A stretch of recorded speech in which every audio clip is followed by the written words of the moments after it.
हरियाणा निवडणुकीतील विजयाच्या आनंदात ठाण्यात भाजपाचा जल्लोष। हरियाणा विधानसभा निवडणुकीत भारतीय जनता पक्षाने दणदणीत विजय मिळवल्यानंतर ठाणे शहरात भाजपाच्या वतीने मोठ्या उत्साहात विजय साजरा करण्यात आला।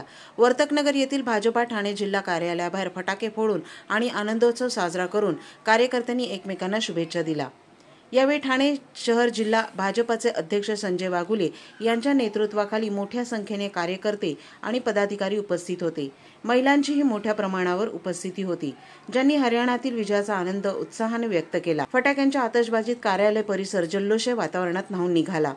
संजय वाघुले यांनी या विजयानंतर हरियाणातील जनतेचे आभार मानत हा विजय विकासाच्या ध्येयाचे प्रतीक असल्याचे सांगितले। त्यांनी ठाण्यातील कार्यकर्त्यांना आगामी निवडणुकांमध्ये यशस्वी होण्याचे आवाहन केले।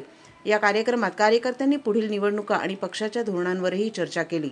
भाजपाच्या या विजयानंतर ठाण्यातील कार्यकर्त्यांमध्ये नवचैतन्य निर्माण झाले असून आगामी निवडणुकांमध्ये पक्षाची ताकद वाढवण्यासाठी विविध उपक्रम राबवण्याचा निर्धार व्यक्त करण्यात आला।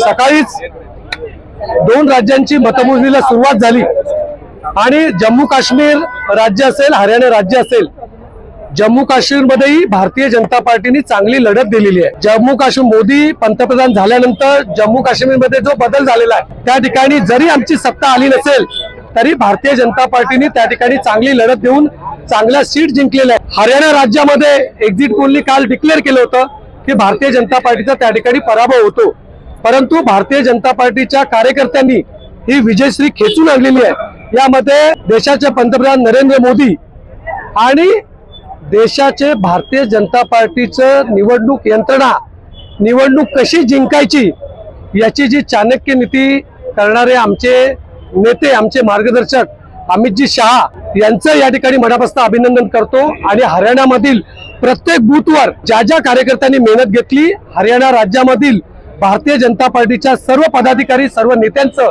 आम्ही या ठिकाणी महाराष्ट्रातील कार्यकर्ते अभिनंदन करतो। बघा, गेल्या 2.5 वर्षात त्या ठिकाणी ज्या वेळेला महाराष्ट्रात 5 वर्षापूर्वी निवडणुका झाल्या, त्या ठिकाणी युतीचं सरकार आलं होतं आणि त्या ठिकाणी उद्धव ठाकरे यांनी गद्दारी केली आणि उद्धव ठाकरे यांनी काँग्रेस आणि राष्ट्रवादीची साथ घेऊन मुख्यमंत्री झाले। 2.5 वर्षामध्ये परत सत्ता परिवर्तन झालं आणि एकनाथ शिंदे हे मुख्यमंत्री झाले। एकनाथ शिंदे, उपमुख्यमंत्री देवेंद्र फडणवीस, अजित पवार यांनी गेल्या 2.5 वर्षात जे समाजहिताचे निर्णय घेतले त्याचा त्या ठिकाणी समाजाला लाभ झालेला आहे। अनेक योजना, चांगल्या योजना जाहीर केल्या आहेत आणि येणाऱ्या विधानसभेमध्ये विजय हा भारतीय जनता पार्टी, एकनाथ शिंदेची शिवसेना, अजित पवारांचा राष्ट्रवादी पक्ष हा यांचाच विजय असणार आहे।